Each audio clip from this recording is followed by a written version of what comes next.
Welcome, everyone, once again to Black Metal Matters. We are not alone, healing in color, where we explore healing, identity, and culture through the stories that matter. Today, I'm happy, man. I am joined by a good friend, DJ Ezzy B. He's a seasoned entertainer, producer, media executive, and cultural ambassador. From the heart of Brooklyn to the soul of Atlanta, Ezzy has used music, media, and the community as tools for celebration and connection. A Grenadian powerhouse with deep roots in Caribbean radio, TV, and events, the man behind the Ezzy Spotlight podcast. This man has rocked stage with icons and stood firm in service to the diaspora. We're going to talk about mental wellness, music, migration, and how DJ Ezzy B continues to move the people literally and emotionally. So, ladies and gentlemen, without further ado, I present to you DJ Ezzy B. What's up, my man? Let me give you a round of applause. Well, hey, I'm no stranger to saying that, man. I love saying DJ because I know he's about to drop the beat on him, boy. Let me tell you something, man. The chemistry, the energy between you and I is so infectious. And, before we go into our conversation today, I want to say how much I really enjoy working with you over the years, man. This man have given me my accolades, ladies and gentlemen, but he has a whole stack himself. Well, I think that's why, we gel so quickly, man. I met you at the event, the Atlanta International Night Market, back in 2019, something like that. Before the pandemic, yes. Before definitely. the pandemic, he was the music man, the DJ on stage, and they had hired me to come in and do some talking, and we just kind of looked at each other like, okay, what he about? What he about? And once he started doing his thing and I started doing my thing, we started going, yeah, man, yeah, man, yes, yeah, man. And the rest is history. We just finished this past weekend. That event, thanks to you, you've been at every last one of them. I missed a couple, but it's number 3 by USA Today of night markets across the country. So kudos to the Atlanta International Night Market folks, man. Yeah, oh yeah, man. Let me tell you something, man. And of course, being a part of this event have given me an opportunity to learn so much more about not only the culture that I came from, but so many other cultures and ethnicity out there that is so important. And I think it's a very good educational tool for people who don't get a chance to travel. Or you can do that one stop across the globe to the ATL night market, man. So yeah. What's that hashtag taste the world? Because food is a big part of it. And like you say, man, I mean, just all kinds on the board, in the audience, the performers, Malaysia, Indonesia, Bollywood. And so today, you see, I'm ready, man. I'm ready for the beach. I got my flowery shirt on because I'm headed to Grenada. I see you in Grenada right now. I'm in Grenada. That's right. I'm in Grenada. And to be honest, I had to look. I was like, where is Grenada? And then I found that it's an island country located in the Eastern Caribbean Sea, in the region known as the West Indies, close to Venezuela, correct? Is that the closest country? So Trinidad and Tobago is the closest on the south side. Barbados is on this east side, and St. Vincent and the Grenadines is on the north side. So it's between those 3 countries. And you, again, representing Grenada here in the Atlanta area and around the world. So what's the first thing I need to know, man, about Grenada and you being a Grenadian? I mean, you passed Jamaican because this brother works. Hold on. This brother works. Again, how I met him at the thing. Then he says, man, Vince, I built the radio station. I'm like, yeah, right. I get over there. This place is better. And I worked at a lot of radio stations. I'm like, wait a minute, from the ground up, this man right here. So let me tell you something, man. If I cannot do it right, I am not going to do it at all. That's just what it is. And I'm pretty sure you have the same sentiments as well. A lot of times we feel like we have this opportunity to get into a studio or something like that, and not taking into consideration the other aspects to solidify or to make your stuff look as professional as possible. People just want to be in the space. For me, I just cannot be in the space. It has to be something where I'm in the space, but I got to take it one step further, or maybe 10 steps further. All about that. Man, well, But you but did. You go ahead. Go ahead. but back to your question, Grenada uh is known as the Isle of Spice, Ah, where everything is nice. So uh-huh. when you talk about all of the spices and the ingredients you have in your foods and all of the stuff, you're guaranteed to get most of that from Grenada. I did not Yes. know that. The spice, the oil, the soil is rich there, huh? So it's rich there, and we are known for all of the spices, the nutmegs, the saffron, the cinnamons, everything that can flavor your food or your whatever your drink is or whatever the case is, whatever you're making in the kitchen, you can find the actual flavors in Grenada, the Isle of Spice. Wow, wow, wow. And of course, the beautiful carnival. That's a whole nother story. I mean, the pictures, man, just from the pictures, that's what made me change clothes. I said, man, I got to go to Grenada, man. I Listen, got to there, go. there is something called the Jab Jab. The Ah, Jab Jab is a celebration of slavery back in the day, and they've transformed that into a celebration in Grenada every carnival. It starts in the wee hours of the morning, let's say about 5 a.m. in the morning, and it goes up until the sun comes up, where people paint themselves in oil and in the old oil and black looking stuff would have a lot of different things to demonstrate freedom from being enslaved for so many years. But now it has been kind of modernized to to the point where they do not just use the oil anymore. They use different things like powder and different color paints and okay. water paints and stuff. So they add a little flair to it to give it not just the old black looking color, which is the traditional thing, but they also added the different flavors, the colors to make it a little bit nice. Nice, Nice. nice. Sounds nice, man. Sounds nice. So there's a history to every place. Definitely, we definitely both have some African in us. Mhm. What were the other influences of Grenada ethnically in Grenada? So Grenada has a lot of French. If you notice, if you look at some of the name of the places you would see out there, a lot of the places are called. The names came from the French colony. A lot of the settlers there have named those places like Sautez and Beauchejou and Granitang and all of those places. These are all French names. So you Okay. will find a lot of that in this space. Okay. Okay. Very good. Well, you're DJ Ezzy B, man, and DJ Ezzy, yeah, Ezzy Spotlight. Music is your thing, and this again, we're about healing and Mhm. us feeling good. Music is a universal healer. I say. I mean, no doubt about it. I wanted to. How's it helped you, Ezzy, stay grounded through life's challenges? I know it wasn't easy. North to the south and working with all these different folks. How has music helped you stay grounded? Music has helped me in so many ways, Vince. Listen, I'm gonna break it down the shortest way I can possibly can right now. I've always had a deep love for music, even from being raised in the Caribbean of Grenada, in the island of Grenada. And I remembered, being in Grenada and you're listening to the music from the radio stations and stuff. Back in the day, we have those cassette tapes that we always used to record and stuff on. Oh Well, yeah, guess still what? got some. I used to find myself, listening to the DJs on the weekends, for example, or late nights, and I tried to make my own mixtape from their mixtape on the radio. So you record, you stop, you press the pause button, you might pull it out, turn it a little bit. You know what I'm saying? Just to get it back to a space where you don't get no talking on the radio or the radio drops or the jingles. And then you continue to record again. And before you know it, you have a full 60 minutes of just music that you created from another DJ on the radio. Yes, yes, yes. But that's not all. In Grenada, of course, there is a 45 minutes flight between Grenada and Trinidad was more developed than Grenada, of course. And for me, trying to find the best place you can get all of the music, the energy, and all of the good stuff was very important as well. So I remember I used to climb on my grandmother's house. I get a piece of bamboo, I get an umbrella, I tear apart a piece of an old umbrella, I make that an antenna, and I'm picking up signals in Grenada from Trinidad and Tobago. Wow.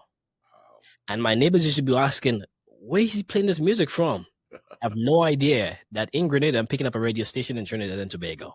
Wow. Wow, man, you're a man after my own heart. I can relate.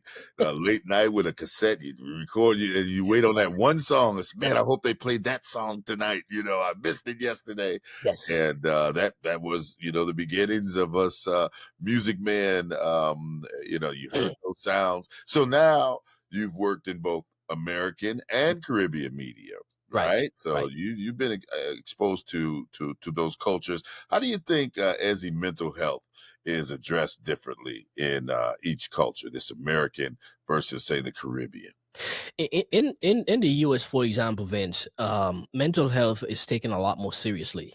We know there's still a stigma. We know that people are still hesitant to have those conversations. As a matter of fact, for the last 7 or 8 years, even when I had the radio station at the time, I used to have a segment on the Wednesday show that was designed to just talk about mental health. Yes. And it was so important for me to continue even after I sold the radio station that now I do this once a month where we have a mental health segment.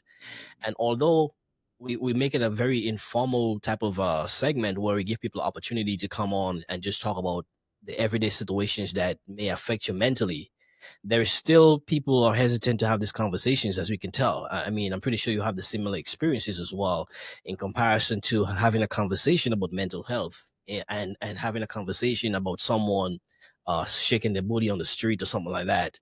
The Mm. response is different, but still we've taken the necessary steps as individuals. We've taken necessary steps as organizations to kind of bring awareness of mental health here in this country.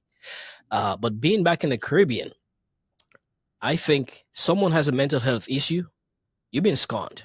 Mm. You've been scorned. Someone will quickly call you a crazy man or a madman. Mm. And there is no real situations where you can get help like that unless someone from an organization have taken the necessary steps. But your neighbors see you acting kind of crazy. I don't know if it's a lack of education. I don't know if it's a lack of just knowledge or just whatever it may be. But I think there's a stigma that if you act certain way, you've been just labeled as a crazy person. And then, of course, that stigma. Yeah, I mean, yes, we share that, and that folks don't want to. I mean, working in those environments again. Different cultures have different ways. Some you're embarrassing the entire family. We don't talk about those things away from here. You just need to man up. I don't know what's wrong with you. Are you're lazy. From somebody that's depressed, and so I was. Family members will be ashamed of you Mm. if you act like you're crazy Mhm. or if you have a mental health issue, so to speak. Mhm. Yes.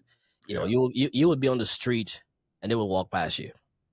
Well, I want to applaud you though, because I know that you do a similar type of platform where you talk and gather mental health folks and resources from the Caribbean community. Same thing, to let them know, the community know that you're not alone, Mhm. and that there are people that are out here to help you. And I just want to widen that net myself. We kind of always speak in silos. We're only talking to Black folks. You're only talking to Mexican people. You're only Right. talking to Puerto Ricans. You're only talking to Caribbean folks. No, we got to all come together, because there are practices and traditions and rituals and things that you may practice that could help me, and vice versa. Man, let me tell you something. It is really important to me because even ever for the years I've been doing this, and there are some things that I never really thought about that can affect you mentally on a daily basis. And on my segment, it's been held every fourth Thursday at 6 p.m. here at the Ezzy Spotlight platform. I have a resident specialist, and this is what she does for a living. She has a clinic where she talks to people when it comes to relationships, family issues, and mental health issues. And she's my resident specialist. And you know, learning the fact that the simplest thing that may affect you on a daily basis can actually be deemed as a mental health issue or can have an adverse effect on you mentally.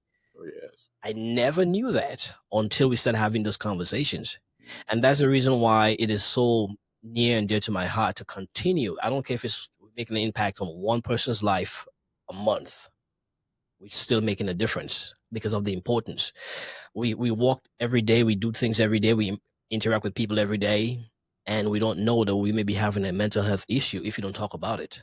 That's right. And if you can help just one, that's kind of a common thing. If just one person Mhm. decides, okay, well, then I'm not going to do what I was thinking about doing, or, because it can be just all encompassing to folks. They can't come out of that fog.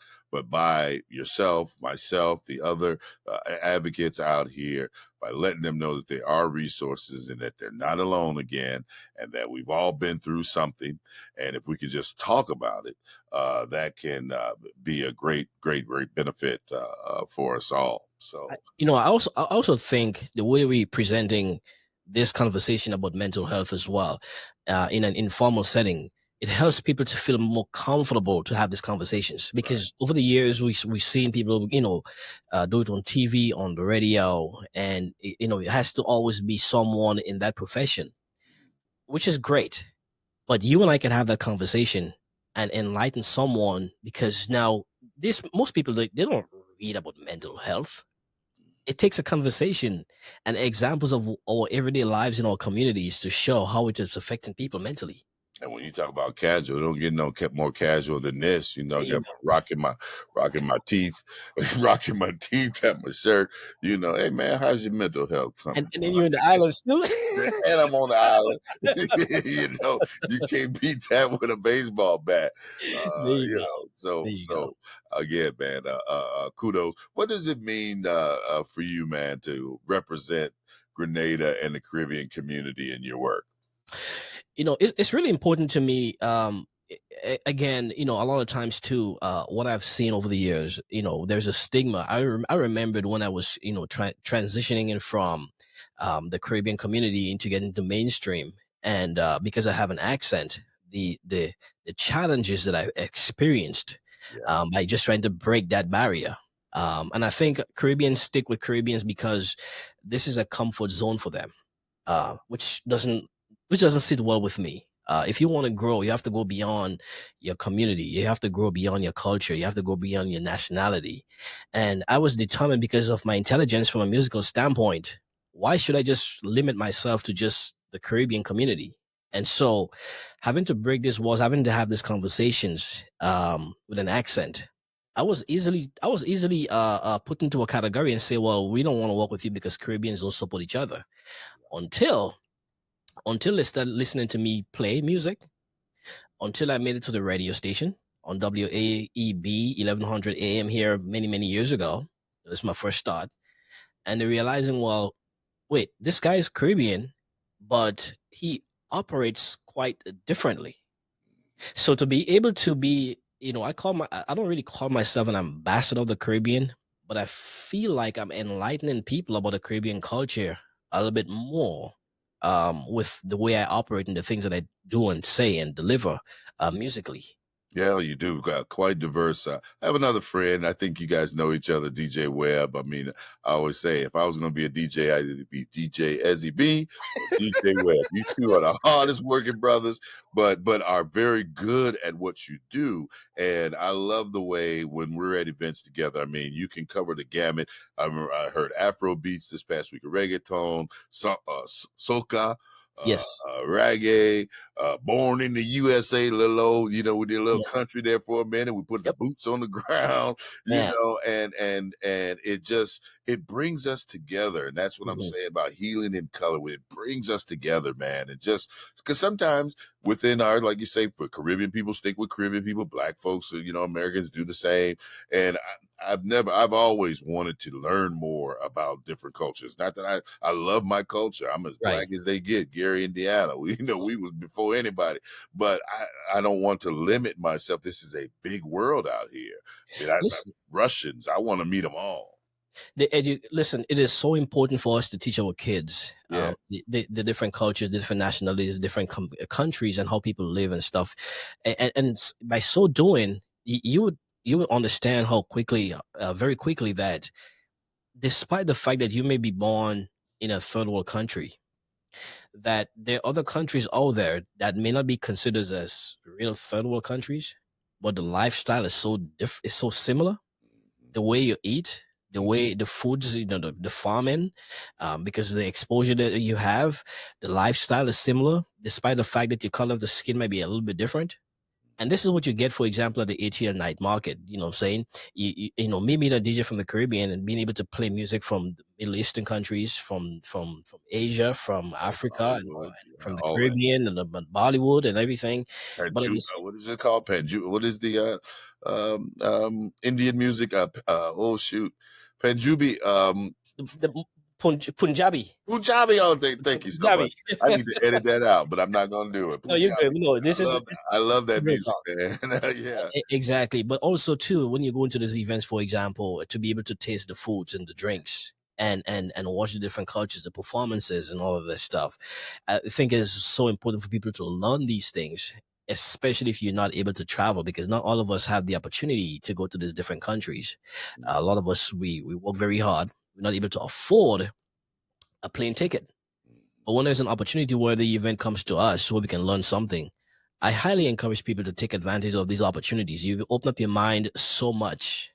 And just even sometimes you go to a restaurant and you try to stick within your culture because this is what you know. You feel safe to just order this from the menu. To find out that if you try something different, it might just taste just as good.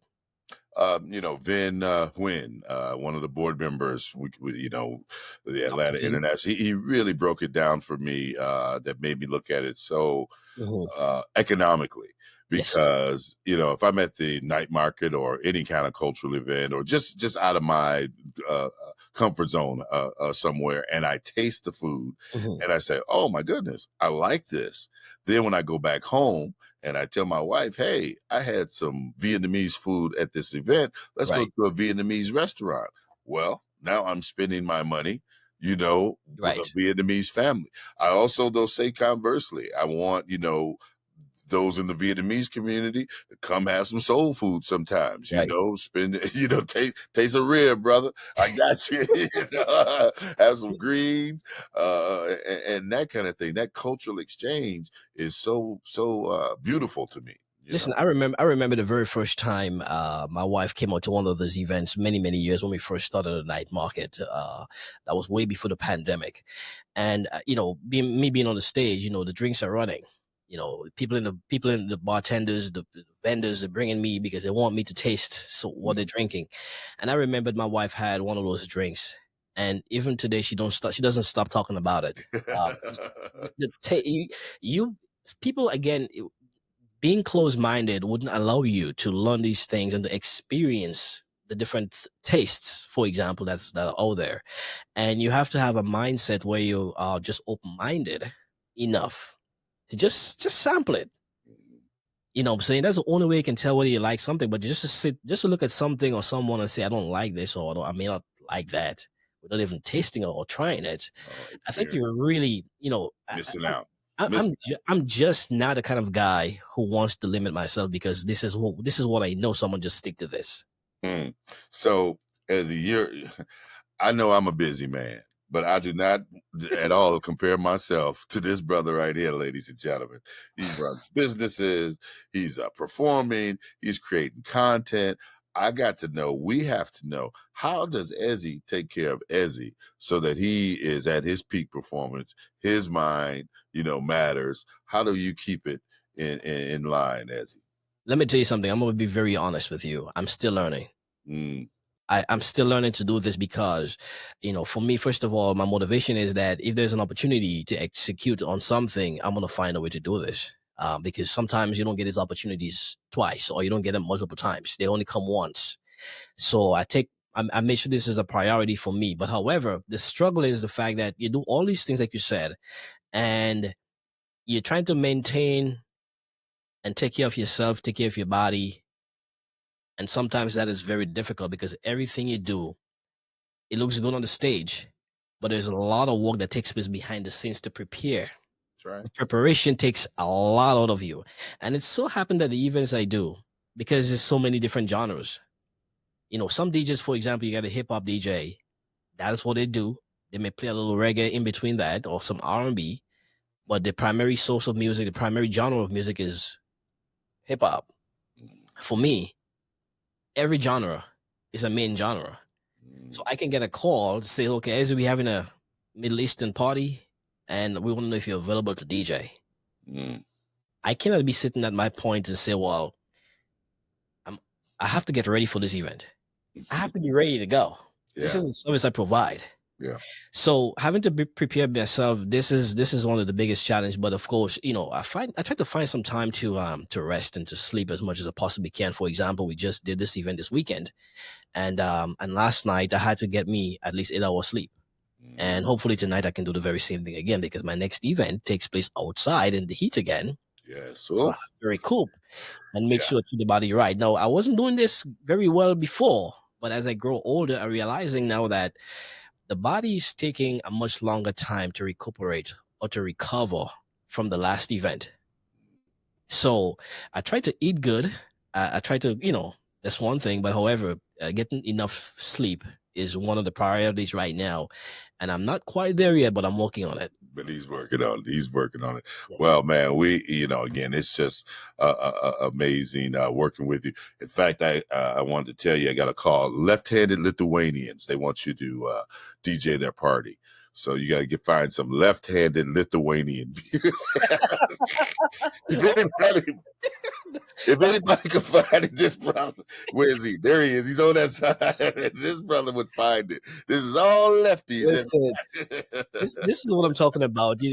Like I said, I do so many different major events, and I remember last year, I got a call to do a Leon Rhymes concert in Douglasville, and I wasn't prepared. But I happened to, I thought I wasn't prepared. But when I went there, and I look at the crowd and I saw what the crowd looked like, I'm like, okay, I'm gonna make it happen. And I remembered the production guys asking me, Ezzy, do you need a microphone? And I said, nah. They was like, what? No, I don't need a microphone. And Vince, let me tell you something, man. I played for hours because I'm the opening DJ before Leon comes on the stage. And I'm having people standing, dancing, rocking, singing to all country music. Yeah. That was amazing. And one of the things I always said, man, there's a lane for people who wants to be on the microphone and talk all the time. Oh, well, you got to call me out like that. But you do it in a very special way, so you get on that. But there are others who just who just want to hear good music. And I happen to be one of those DJs who can actually do a little bit of what you do, which you're great at, and what I do as well. So to be able to be at an event and just play music without talking and people having a good time says a lot about the music I play. And to understand the assignment is first of all, because again, you have to know where you are and what you're doing. Read the crowd right. You read the crowd right. Well, we only have a couple minutes left, man. The time has gone by fast, so we got a lot to talk about, man. Come on, let's keep talking. It's been good, but I gotta give you a kudos, man. Recognized with awards. You even got a state proclamation. He has international reach. What legacy is DJ Ezzy B, Ezzy Spotlight? What are you building? So my goal is to build a legacy where first of all, Ezzy Spotlight can be a household name. Presenting conversations, information that can be very motivational and inspirational to people. Now, not because I'm in the media entertainment field, that doesn't mean that I have to present information that's just entertaining. I'm saying there's a lot of information out there that people are not talking about, or people are being very hesitant to talk about because it doesn't bring them that wide audience. But what about the people who need that information who can't get it? And this is where Ezzy Spotlight comes in. If you look at some of my previous episodes on the podcast, the conversations I'm having is not conversation you would see and hear any place else. Everybody wants to talk about the bedroom stuff or what happens in the club or on the streets. What about the business down the street who needs a spotlight? That's right. What about that individual who is so talented but wouldn't be given an opportunity to showcase his talent? What about a small businessman like myself who's looking for the exposure? That's right. You know what I'm saying? So, some people do this because they feel like we have to get the numbers. Well, unfortunately, I don't care about it. I mean, if you look at my Instagram right now, I have a new Instagram page because my previous one was hacked. Mm, I had to start all over again. I had thousands of followers on that page. mm. And someone may look at your social media and say, well, he doesn't have a lot of followers.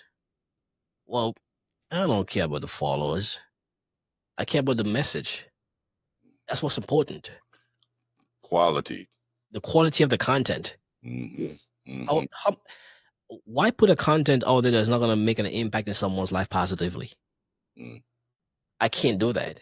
Even including my music. I can't play music at an event and put all of the F-bombs and stuff in there. And I tell artists all the time, guys, And you need I definitely want to commend you for that. There's never even been a question of inappropriate, and that's a whole nother conversation. But as an MC, a lot of times I'm working with other DJs, Mhm. and I cannot stand to see there are mothers and grandmothers and little kids out there, and you playing the wrong music. So I hope every DJ or person that plays music, even in the house, if to take heed to what this brother just said, because we need to respect our elders. We need to present ourselves in a professional manner. That is, Absolutely. there's a time and a place for that. You know, I, I get down with artists as well. And I say, guys, okay, I understand what you're doing, man, but you got to send me the edited version. yeah. I can't play your music for my audience. I can't play your music in front of the mayor. I don't think I don't think I've ever heard Ezzy, and I remember secretly when you were playing that music at the radio station years ago, I was hitting the Shazam. What is that? What is that? I was thinking, I like that song. I like that. I'd never heard that before. So my playlist, is full of some Ezzy B music, Man, listen, man, I love diversity, and so it keeps me going. Yeah. It keeps me entertained. I get bored as a DJ. I get pretty bored fast listening to the same genre all the time. So I have to switch it up. We're so glad, man, that you do, and really appreciate you taking this time. Unfortunately, we run out of time, so we got to wrap up this soulful conversation with DJ Ezzy B. This is a man who continues to move hearts and communities through rhythm, culture, and purpose. Whether he's behind the mic, look at him right there on stage, or in service to the community and culture, Ezzy reminds us, music is more than sound. It's medicine. It's memory. It's connection. So if his journey inspired you, make sure you follow Ezzy Spotlight and tap into his next event, an episode of his podcast. Share this episode with someone who may need a rhythm reset. You can find more healing conversations like this at www.blackmetalmatters.com and on all the podcast platforms. Ezzy, we love you, man. Until next time, stay whole, stay rooted, and remember, your mental matters.